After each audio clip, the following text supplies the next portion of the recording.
Bonjour à tous, nous sommes arrivés à la page 30 du chapitre 16. Nous allons étudier le risque lié aux titres financiers, donc ici aux actions. Le risque se mesure à partir de l'écart type qui est représenté par la racine carrée de la variance. La variance, je vous ai mis le calcul ici, sachant qu'il y a deux méthodes de calcul possibles, celle-ci et cette méthode-ci. À partir des exercices, nous verrons les deux méthodes. Donc nous ici, ce qu'on va chercher à calculer, c'est en priorité combien une action est rentable et ensuite quel est son niveau de risque. On verra après dans l'application numéro 12 comment ce risque peut être vraiment étudié, comment le faire parler. Alors l'application numéro 5, voilà. Vous avez ici un titre financier, l'action A, qui a 12% de chance d'avoir une rentabilité de moins 22, 74% de chance d'avoir une rentabilité de 6% et 14% de chance d'avoir une rentabilité de 16%. Donc, je vous ai mis ici un tableau à compléter. Moi, personnellement, ce tableau-là, je le fais très très rapidement. Disons que cette partie ici, je ne la traite pas. Je passe directement de cette colonne ici à la dernière colonne pour gagner du temps. Maintenant, vous pouvez le faire, mais c'est plutôt un risque d'erreur. Si vous voulez vraiment être sûr d'avoir bon, ne faites pas ces colonnes-là parce qu'en fait, c'est une perte de temps. Alors, ici, on va recopier les probabilités. Donc 12%, 74% et 14%. Hein. C'est ce qu'on a trouvé ici, ici et ici. On va marquer à côté les rentabilités. Donc on va avoir moins 22%, 6% et 16%. On va calculer ensuite la moyenne. Donc pour faire la moyenne, je ne peux pas faire la moyenne directement des rentabilités parce que chacune a un poids différent. Par exemple, les moins 22%, nous n'avons que 12% de chance de l'avoir. Donc on va faire une moyenne à partir de ces probabilités. Donc ici, PI fois R, PI c'est la probabilité, donc je vais faire 12% fois la rentabilité espérée, qui est ici de moins 22. En dessous, je ferai 74% fois 6%. Et la dernière ligne, je ferai 14% fois 16%. On additionnera l'ensemble et vous aurez ainsi ce qu'on appelle l'espérance, c'est-à-dire la moyenne. Je vous montre le corrigé. Voilà, cela donne ceci. Donc ensuite, je n'ai plus qu'à faire l'addition de ces trois montants pour avoir ma moyenne. Une fois que vous aurez obtenu la moyenne, vous pourrez calculer la variance. Alors, je vais directement passer à cette dernière colonne parce que je pense que c'est quand même plus facile plutôt que de faire ces colonnes intermédiaires. Donc, ils nous disent qu'il faut prendre la probabilité, le PI. Donc, le PI pour la première ligne, ce sera 0,12 multiplié par la renta de la ligne. Donc, entre parenthèses, je vais mettre renta de la ligne moins 22%, moins R bar. R bar, c'est la moyenne, ce sera toujours 0,04. Et ce petit calcul au carré. Je fais pareil pour la ligne d'en dessous. Donc probabilité 0,74 multiplié par parenthèse 0,6 moins 0,04 au carré. Voilà, pareil pour la dernière ligne. Vous faites l'addition et vous allez trouver la variance qui est de à peu près ici 1%. Donc 0,01. Si je veux l'écart type c'est la racine de la variance. Donc la racine de 0,01, ça va vous donner 10%. Donc ici, on a un titre avec une espérance, une moyenne de environ 4% et un écart type de 10%. Ce type de calcul peut également être réalisé à partir des calculatrices scientifiques, donc soit à partir de la Casio, soit à partir de la Texas Instruments. Donc je maîtrise un peu mieux la Casio. Donc la Casio, vous allez dans Stats, vous complétez les colonnes. Donc ici, en liste 1, vous allez mettre les rentabilités. En liste 2, les probabilités. Vous appuyez sur la touche F2, toujours en restant dans la fonction stat. Voilà, puis F6 pour paramétrer. Et vous allez indiquer en fait que votre colonne 1 correspond en fait aux rentabilités. Donc indiquez bien que 1 var x list, c'est liste 1. Et pour la colonne 2, voilà, indiquez que ça correspond en fait aux fréquences. Vous appuyez ensuite sur F1 et vous allez pouvoir obtenir à la fois la moyenne. La moyenne, c'est c'est la somme des x, E de x. Ici, sur ma calculatrice, j'ai bien le 0,0404. Et vous allez obtenir l'écart type, qui est représenté comme ceci, d'accord, qui correspond ici à 0,10. Application numéro 6, donc c'est dans la même ligne de ce que l'on vient de faire, sauf qu'ici, on calculera la variance à partir des deux formules que je vous avais montrées tout à l'heure. Celle-ci, celle que j'utilise le plus, et celle-ci, celle qui est plutôt utilisée au DCG, mais les deux sont valables. On trouvera les mêmes résultats. Donc on vous demande encore une fois de calculer la rentabilité, de calculer la variance pour avoir ensuite l'écart type, sachant que cette colonne-ci, bon, je ne vais pas la compléter, c'est plutôt une perte de temps. Au niveau des rentabilités, le premier calcul a été effectué. Il faut savoir qu'on va toujours faire la valeur d'arrivée moins la valeur de départ divisé, donc l'ensemble de ce calcul, divisé par la valeur de départ. Pour avoir 15,04, j'ai donc fait entre parenthèses 13,15 plus 1, le dividende, moins 12,30, vous faites entrer, que vous divisez par 12,30.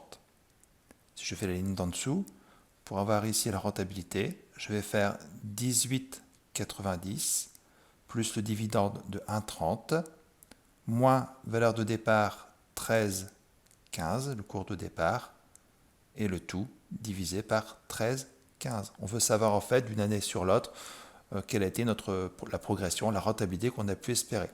Alors vous voyez, je pourrais inclure le dividende de départ dans mon calcul, mais je ne le fais pas parce que je considère en fait que j'ai acheté l'action vraiment en fin de période au 31 décembre N+4, donc je l'ai acheté juste ici, donc je n'ai pas touché ce dividende-là. Par contre, comme je suis propriétaire, par exemple ici en N-3, j'ai bien le cours de 18,90 si je revends l'action.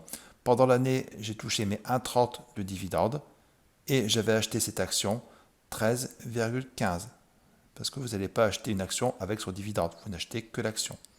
Je refais un dernier calcul, si vous voulez ici la rentabilité, vous allez faire 16,40 plus le dividende que vous avez touché au cours de l'année, 1,50, moins 18,90 ici, donc le cours d'achat, le tout divisé par 18,90. Je vous montre le corrigé. Ça donne ceci. Voilà, je vous ai mis ici le détail du calcul. Posez bien des parenthèses pour être certain de ne pas faire d'erreur dans le calcul. Voilà, si je veux le dernier ici, la dernière rentabilité par exemple, 37,80, j'ai fait 20,90 plus 1,70 de dividende, moins 16,40, le cours de départ, le tout divisé par 16,40. Je dis bien, je ne prends pas le dividende de départ dans mon calcul, simplement parce que si j'ai acheté l'action en fin de période, je ne l'ai pas touché. Donc je ne peux pas le prendre comme une valeur que j'ai payée au départ. Ça, je ne calcule pas. Ensuite, si vous voulez ici la variance c'est bien la moyenne. Donc la moyenne sur cette ligne ici, c'est bien 15,04 moins R bar qui est ici, 22,72 au carré fois la probabilité. Alors là, on n'a pas les probabilités comme dans l'autre exercice, mais on voit qu'on a en fait 1, 2, 3, 4, 5 possibilités de rentabilité. Donc on multipliera par 1 cinquième. J'ai mis le détail du calcul ici. Je fais la ligne d'en dessous. Pour avoir le 1,91, j'ai fait 53,61 moins la moyenne de 22,72 que j'élève au carré. Et j'ai une chance sur 5 d'avoir 53,61 puisqu'il y a 5 lignes. Et n-3, ça représente donc une chance sur 5. Alors j'ai oublié de vous dire ici qu'on aurait pu calculer aussi la moyenne de 22,72. Donc la moyenne, c'est simplement l'addition de ces 5 rentabilités que je divise par 5, parce qu'à chaque fois, j'ai une chance sur 5 de l'avoir. Et vous trouvez 22,72 de moyenne. Je continue pour ma variance. Donc la variance, je fais l'addition des différentes lignes. Je trouve 4,26. Si je veux l'écart type, je vais faire la racine de la variance. Donc racine de 4,26, ça va donner 20,65. Ça veut dire que l'on a une moyenne de 22,72 et un risque de 20,65. Donc plus l'écart type sera élevé, plus le risque sera important. Je pourrais faire la deuxième méthode de calcul, que je vous ai mise ici. La formule est là. Donc c'est la somme des RM carrés. C'est quoi RM carré? C'est simplement les rentabilités que j'ai calculées. Donc pour la première ligne, ce serait 15,04 que j'élève au carré. C'est ce que j'ai fait ici. Pour la seconde ligne, 53,61 que j'élève au carré. On fait ce calcul-là pour chaque ligne. Vous faites l'addition et vous divisez par n. N, c'est le nombre de probabilités possibles, enfin le nombre de lignes possibles. Ici, j'en ai bien 1, 2, 3, 4, 5. Donc, je divise par 5. Et à ce montant-là, vous allez retirer moins Rm au carré, simplement votre moyenne que vous avez trouvée ici, que vous allez élever au carré. Et vous allez trouver la même chose que tout à l'heure. Vous faites la racine, vous trouvez encore une fois 20,64, comme on avait fait ici, 20,65. Je reviens à mon énoncé, il vous est demandé si le tableau qui est ici est juste. Alors on retrouve bien notre moyenne de 22,72, on retrouve bien les écarts types qu'on a trouvés, donc le risque. Il faut savoir que plus ce pourcentage va être élevé, plus l'action sera risquée. Pourquoi? Parce qu'on voit bien ici qu'au départ on a une moyenne de 22 qui pourrait, avec l'écart type, monter jusqu'à 43,37, gain maximum, ou descendre à 2,08. Alors, est-ce que ce tableau est juste? Alors oui, il est juste, mais ça dépend de quel niveau d'acceptation de vos calculs vous voulez aller. Est-ce que vous voulez être très précis ou pas très précis? Parce que là, il faut savoir que quand on rajoute un écart type ou qu'on retire un écart type, on a une précision qui est de 68,3%. Je vous explique, on va aller directement à la page 42 du poly. Voilà. Dans nos calculs, en fait, on va réaliser ce qu'on appelle ici une loi normale centrée réduite. Quand on va avoir une précision dans nos calculs d'environ 70%, on rajoute à la moyenne un écart type ou on retire un écart type. C'est ce que j'ai fait dans l'exercice. Mais on n'a qu'une confiance à 68%. Si je veux avoir une plus grande confiance, dans ce cas-là, je peux multiplier par 2 écarts types et j'aurai une confiance à 95%. Et maintenant, si vous voulez avoir une confiance presque de 100%, vous allez multiplier par 3 écarts types ou moins 3 écarts types. Ce qu'on appelle pour élargir vos bornes. Plus vos bornes seront larges, plus vous aurez de chances de tomber dans les bons résultats. À partir de ce que je viens de vous expliquer, nous allons réaliser l'application numéro 12 que vous trouvez vraiment en fin de poly. Alors on a ici l'action Milouz qui est cotée sur 4 mois ici, donc de février jusqu'au mois de mai. Vous avez 4 cours en bourse. Donc l'action commence à 18 euros pour finir à 11 euros. On vous demande forcément de calculer les variations et d'en conclure sur une moyenne, puis de réaliser la variance et l'écart type à partir des deux méthodes qu'on a vues précédemment. Et à partir de cet exercice-là, j'essaierai de vous expliquer ce problème justement d'écart type et d'évaluation de cet écart type. Alors, la variation pour le mois de mars, on va donc faire valeur d'arrivée 24 moins valeur de départ 18, le tout divisé par valeur de départ 18. Pour le mois d'avril, on fera la même chose. Donc 5 moins 24, le tout divisé par 24. Petit souci ici pour le mois de mai, parce que ici, vous voyez, au mois d'avril, dans les 5, il y a 1 euro de dividende.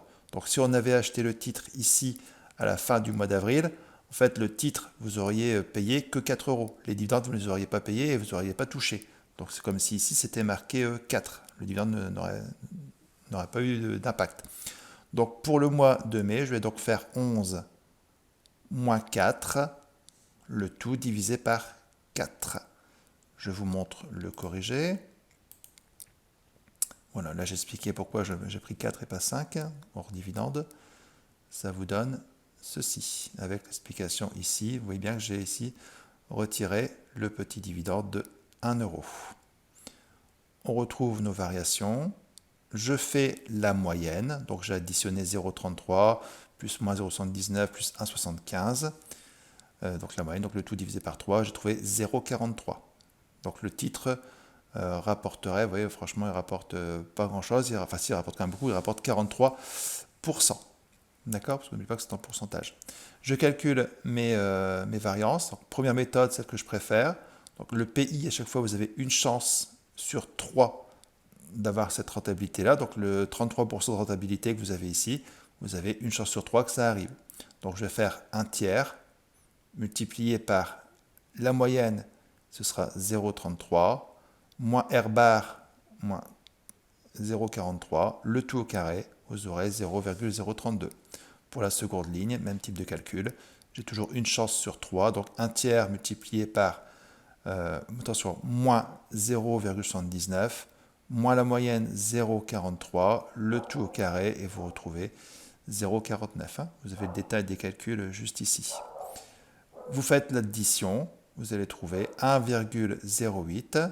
La racine, donc là c'est la variance, hein, la racine de cette variance, vous allez trouver un écart type qui est énorme. Hein, de 1,03, ça veut dire qu'on a à peu près du 103% de risque. C'est vraiment énorme et c'est logique, hein, parce que quand on voit qu'on peut passer de moins 79% de rentabilité à plus 175% de rentabilité, le titre il est très très très fluctuant.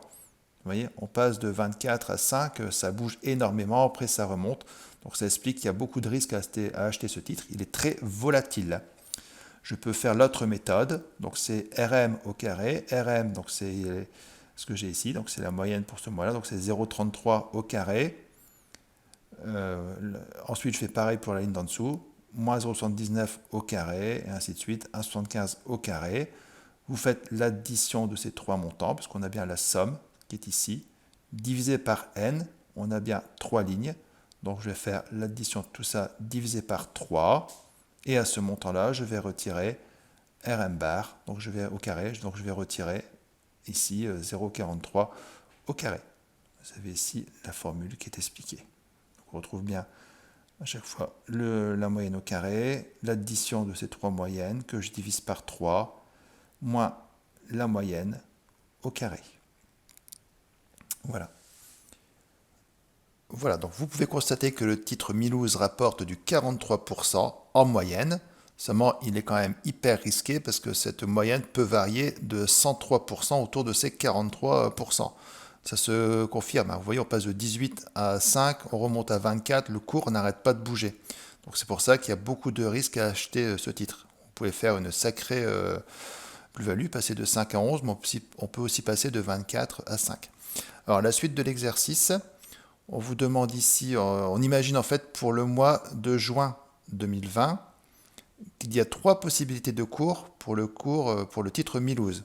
Donc on pourrait avoir 14,30, 13,20 ou 12,10. On nous demande de calculer la rentabilité.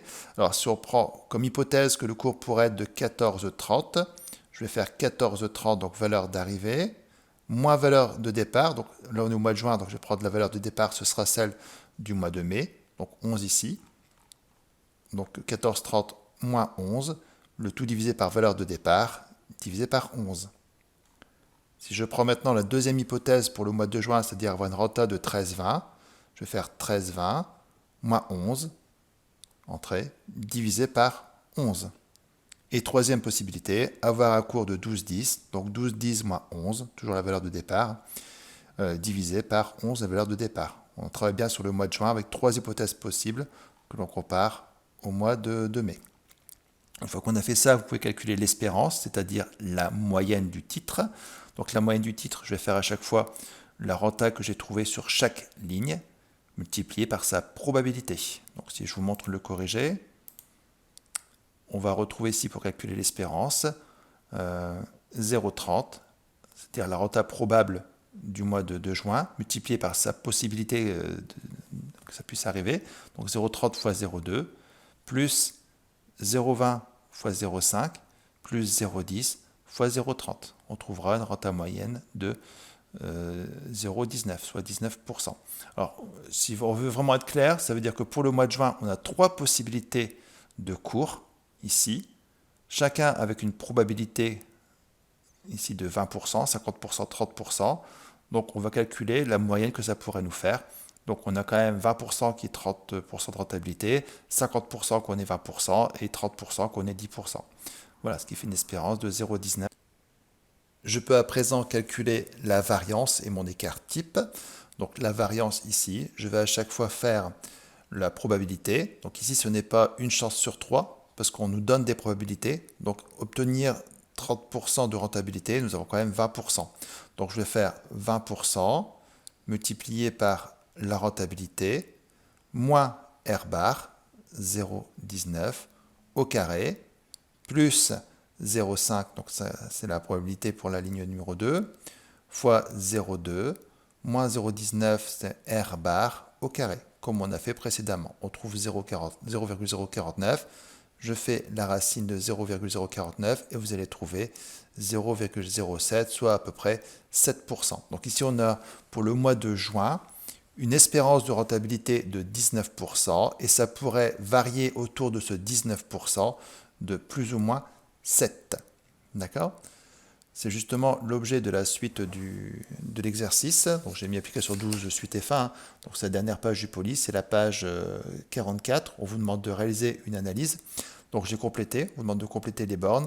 Donc la borne inférieure et la borne supérieure. Pour trouver la borne inférieure, j'ai bien pris ma renta moyenne de 0,19 et j'ai retiré 7, ce qui fait 12. Voilà, borne supérieure 0,19 plus 0,7, ça fait 26. J'ai fait pareil pour une confiance à 95%, donc on va trouver sur 0,05 et 0,33, et ainsi de suite. Alors, une fois que vous avez ça, ça veut dire quoi?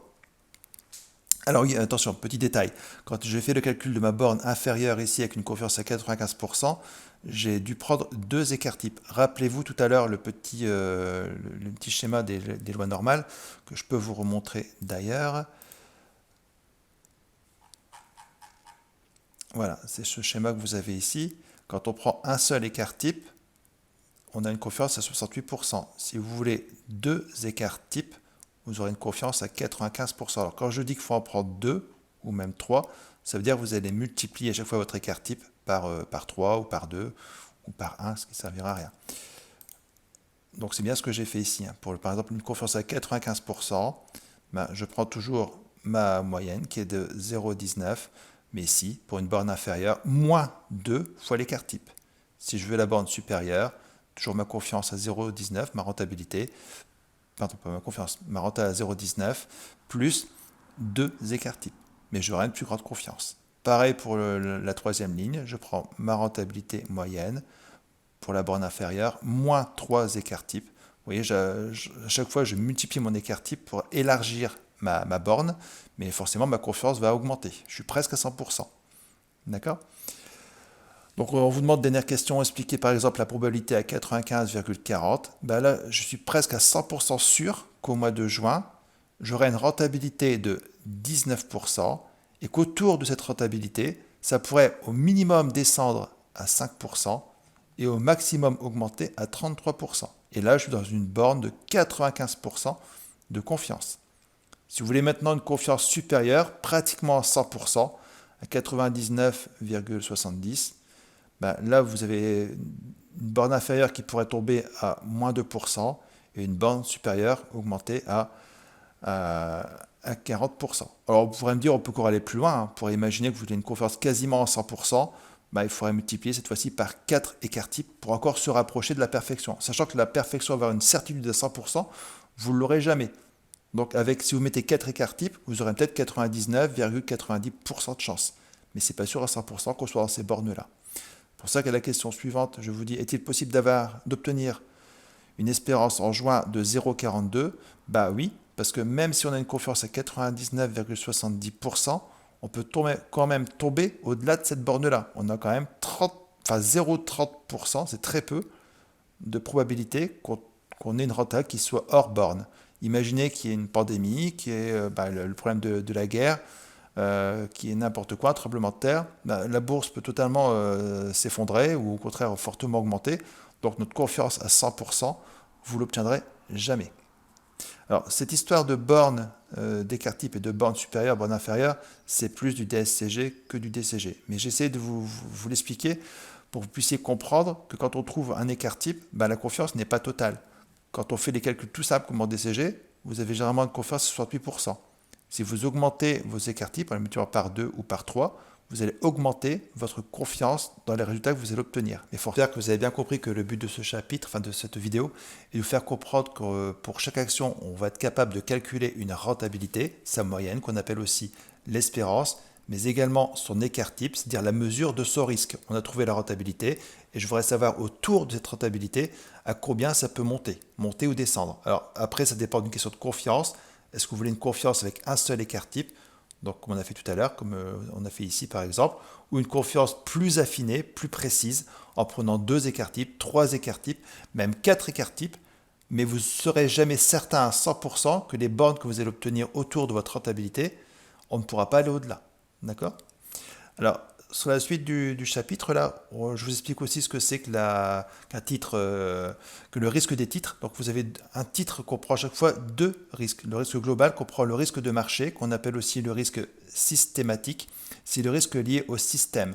En fait, vous pouvez acheter des actions en bourse, acheter n'importe quelle action en bourse. Si jamais vous avez une énorme, je sais pas moi, panne de courant, qui n'y a plus du tout d'électricité dans le pays pendant 6 mois, bah, toutes les actions en bourse ont forcément croulé, quel que soit le type d'action que vous avez acheté, que vous ayez du Total ou vous ayez acheté du Société Générale, bah, ce sera le même problème. Si jamais vous avez une énorme guerre mondiale, malheureusement, bah, tous les titres vont être affectés, quel que soit le titre que vous ayez.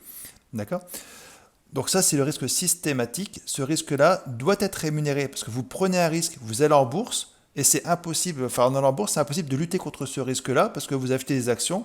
S'il se passe une énorme pandémie, que tous les secteurs sont fermés, que toutes les actions de toutes sociétés sont touchées, bah vous allez perdre de l'argent. Donc ce risque-là doit être rémunéré parce qu'on dit qu'il n'est pas diversifiable. Vous retenez ça, le risque systématique, le risque lié au système, lié au marché en général, n'est pas diversifiable. Donc il doit être rémunéré. En revanche, vous avez le risque qu'on appelle spécifique, le risque qui va être propre à un titre. Vous avez acheté une action Total et pas une action Lafarge par exemple. Bah, vous avez choisi le titre, donc tant pis pour le risque que vous prenez. En revanche, vous pouvez limiter ce type de risque. Vous pouvez limiter ce type de risque en vous diversifiant.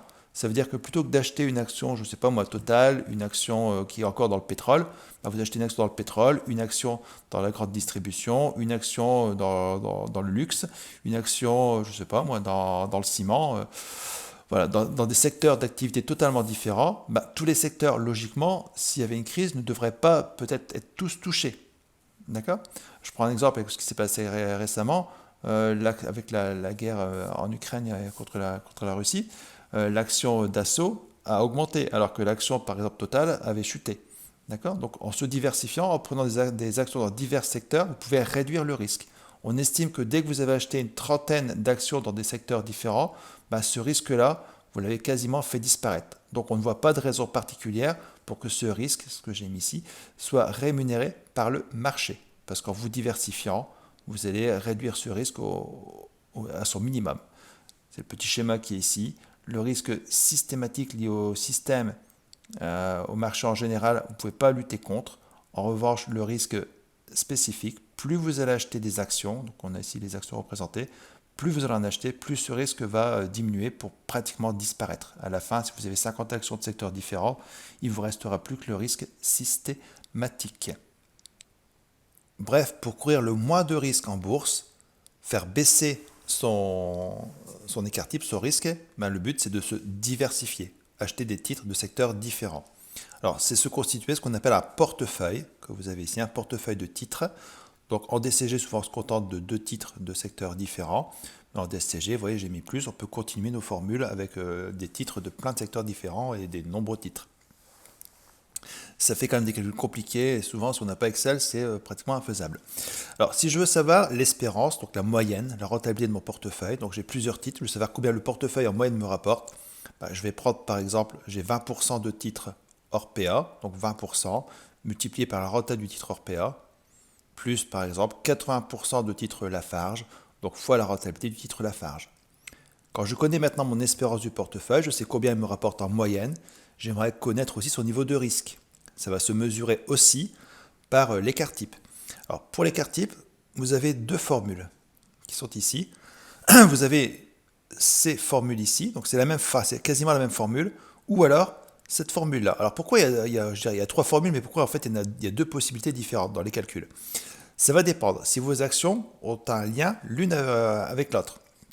Je m'explique, vous avez acheté une action hors PA, donc dans tout ce qui va être maison de retraite, et vous avez un titre Carrefour, grande distribution. Bah, logiquement, les titres, on va dire qu'ils ne sont pas corrélés. Ça veut dire que si les Français ne font plus leurs courses dans les grandes surfaces, le titre Carrefour risque de baisser, mais ça n'aura pas d'impact sur Orpea. Donc dans ce cas-là, on va appliquer la formule qui est ici. Donc les titres ne sont pas corrélés. On calculera l'écart type à partir de cette formule-là. Maintenant, si vous achetez le titre Carrefour et que vous avez le titre d'une autre société de distribution, ben là forcément les titres vont être corrélés. Donc vous appliquerez cette formule ici. Mais il faut vérifier pour chaque titre s'il y a corrélation ou pas entre les deux titres. Et quand je dis corrélation, elle peut être positive comme elle peut être négative. Ça veut dire que par exemple, quand un titre augmente, l'autre diminue forcément. Donc il y a quand même une liaison entre les deux. Moi, dans la formule qui est ici, c'est quand il y a une corrélation positive ou négative. Ici, c'est quand les titres évoluent un peu dans n'importe quel sens. Il n'y a pas de lien entre les deux. Voilà. Donc pour savoir si les titres sont corrélés ou pas, vous devez calculer ce qu'on appelle un coefficient de corrélation. D'accord? Qui est ici, pardon. La formule est ici. La formule, c'est la covariance entre les deux titres. En gros, c'est le lien entre les deux titres, divisé par l'écart type du titre A et l'écart type du titre B. Vous allez trouver ici un chiffre compris entre moins 1 et 1.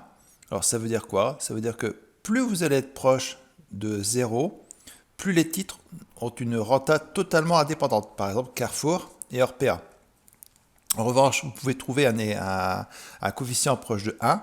Dans ce cas-là, ça veut dire que les deux titres évoluent dans le même sens et positivement. Quand l'un augmente, l'autre augmente aussi. Voilà. Ou alors avoir un chiffre très proche de moins 1. Dans ce cas-là, ça veut dire que quand un titre augmente, l'autre est corrélé à celui-là, mais négativement. Celui-là diminuera. Ils évoluent en sens inverse, mais sont quand même liés l'un à l'autre. Et donc, selon le coefficient que vous allez trouver, vous appliquerez soit la formule de la variance en situation de corrélation, soit la formule de la variance lorsqu'il n'y aura pas corrélation. Donc là, on a la variance. N'oubliez pas après qu'il faudra calculer l'écart type. Application numéro 7, donc vous avez un directeur financier qui veut placer ses excédents de trésorerie, c'est pour ça que nous reverrons cette partie du programme dans le chapitre 20, dans un portefeuille de titres financiers, donc il veut acheter deux actions, A et B, c'est bien un portefeuille parce que c'est diversifié, il y a diversifié non, mais il y a deux titres dedans, A et B, c'est pas une seule action. L'action A, il va en acheter pour 48% et l'action B pour 52%. Il pense que pour l'évolution du marché, il y a 15% de chances qu'on ait un boom économique, 50% une conjoncture assez favorable et 35% malheureusement, pas dire de chance, mais d'avoir une conjoncture morose. On vous demande de calculer à chaque fois la moyenne, la rentabilité moyenne pour chaque titre. Donc sachant que le titre A, vous avez 15% de chance qui est 30% de rentabilité, 50% 0,18 et 35% 0,08. Donc vous allez faire 0,15 fois 0,30 plus 0,50 fois 0,18 plus 0,35 fois 0,08 et vous aurez la moyenne. Pareil pour le titre B, 0,15 fois 0,40 plus 0,50 fois 0,27 plus 0,35 fois 0,15. Vous aurez ainsi la renta du titre B. Voilà, le portefeuille composé de 0,48 et 0,52, c'était déjà indiqué là. Si je regarde le corrigé, donc c'est un peu compliqué, souvent vous n'aimez pas ça en DCG, c'est plus des calculs de DSCG. Donc on retrouve les moyennes, 16% et 24%, donc le titre B est un peu plus rentable. Maintenant on va calculer la variance, donc je ne vais pas revenir dessus, c'est le calcul qu'on fait habituellement. Pour avoir ce montant-là, vous avez donc fait 0,15, la probabilité, multiplié par, entre parenthèses, 0,30 moins la moyenne, donc moins 0,163. Vous fermez la parenthèse que vous élevez au carré et vous allez trouver 0,028. Pour ici, par exemple, 0,0001, vous allez faire 0,18 moins 0,163, le tout au carré, multiplié cette fois-ci par 0,50. Et ainsi de suite. Donc vous allez trouver les variances pour les deux titres. L'écart type, forcément, ça va être la racine de la variance, donc racine de 0,0054, et vous aurez 0,073. Ça veut dire que les titres, ici, si on multiplie par 100, on a un écart type de 7%, alors qu'ici, on aura un écart type de 8,4%. Donc ça veut dire que le titre A a une renta de 16% et un risque de 7%. Le titre B rapporte un peu plus, 24%, mais il est relativement un peu plus risqué, puisqu'on aura 8,4% de risque. Alors ça c'est ce qu'on fait habituellement. Maintenant ici on va calculer ce qu'on appelle la covariance pour pouvoir calculer le coefficient de corrélation. Alors, la formule de la covariance, je crois que je vous l'avais mise dans le cours. Vous l'avez ici. Alors c'est des fois un petit peu complexe de comprendre. C'est plus simple à partir des exercices. Donc cela donne En formule, on prend toujours la probabilité. Donc pour la première ligne, j'ai bien pris 0,15 multiplié par la renta moyenne du titre A, moins la moyenne, multiplié par la même chose pour le titre B, 0,40 moins sa moyenne. Si je prends la ligne d'en dessous, vous allez faire 0,18 moins 0,163 multiplié par 0,27 moins 0,248. Le tout multiplié par la probabilité 0,50. Vous additionnez l'ensemble et vous allez avoir votre moyenne, donc votre covariance. Maintenant qu'on connaît la covariance, qu'on connaît les écarts-types, on peut s'amuser à calculer le coefficient de corrélation. Je vous rappelle la formule.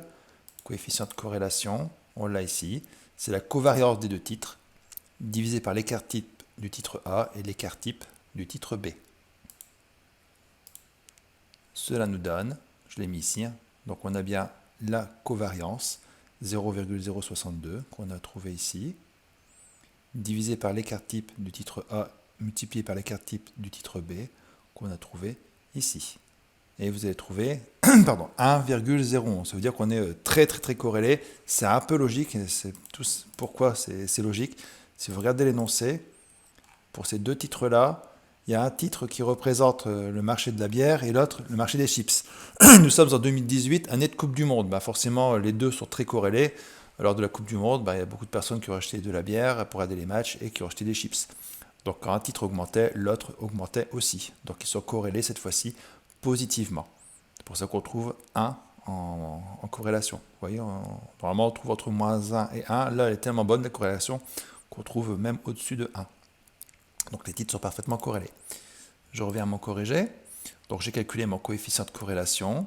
Je sais que les titres sont corrélés. Donc dans les formules des coefficients de corrélation, vous allez prendre la première ici, ou celle-ci, en fait, parce que les titres sont corrélés. Donc on regarde ce qu'on a dans l'énoncé. La plus simple des deux, c'est quand même celle-ci. Donc c'est la formule que je vais appliquer. Voilà, c'est ce que j'ai mis ici. Donc je vais bien faire A carré. A carré, c'est la pondération du titre A dans mon portefeuille.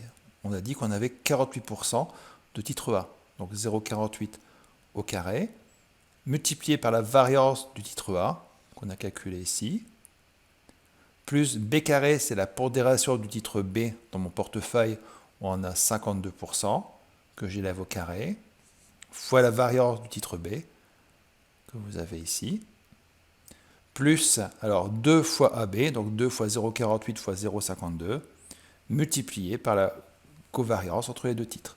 Vous allez trouver 0,006. On n'oublie pas que ceci, c'est la variance. Donc si je veux l'écart-type, je dois faire la racine. Et vous trouvez 0,7745. Alors pour ce portefeuille, je vais également calculer sa moyenne, son espérance. Je sais que j'ai 48% de titre A, que le titre A me rapporte du 0,16. Donc je vais faire 0,48 fois 0,16 plus 0,52 fois 0,248 et vous allez trouver 0,21. Je vais faire un calcul différent ici, mais vous devez trouver à peu près 0,21 sur que le portefeuille rapporte du 21%. Parce que sur 100% de titres dans mon portefeuille, j'en ai 48 qui vont me rapporter ça et 52% qui me rapporteront ceci, ce qui fait une moyenne de 21%. En conclusion, le portefeuille a une rentabilité de 21% pour un risque de 7,88%. Alors j'avais 7,77, mais simplement parce que là je l'ai fait avec Excel. Donc si je suis très précis, c'est 7,88, ça ne change pas grand-chose. Alors logiquement, quand vous avez un portefeuille constitué de plusieurs titres, ce risque doit fortement diminuer. Ici, ce n'est pas trop le cas, parce qu'on avait un risque de 7,30, un risque de 8,4, finalement on a un risque moyen de 7,88.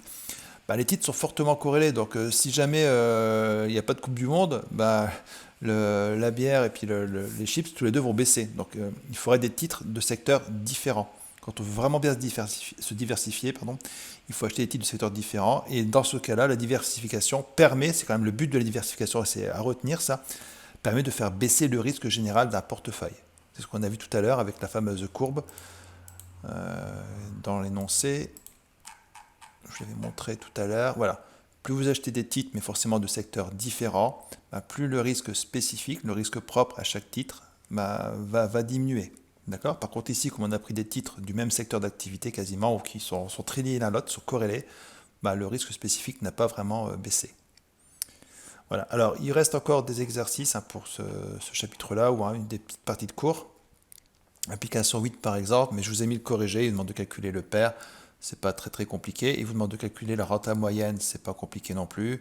Calculer quel est l'intérêt de constituer un portefeuille avec des titres différents. Ben forcément, plus vous avez des titres différents et de secteurs différents, plus le risque général va diminuer. D'accord? Voilà, une application 8 où vous allez revoir un petit peu tout ce qui va être le pair encore une fois.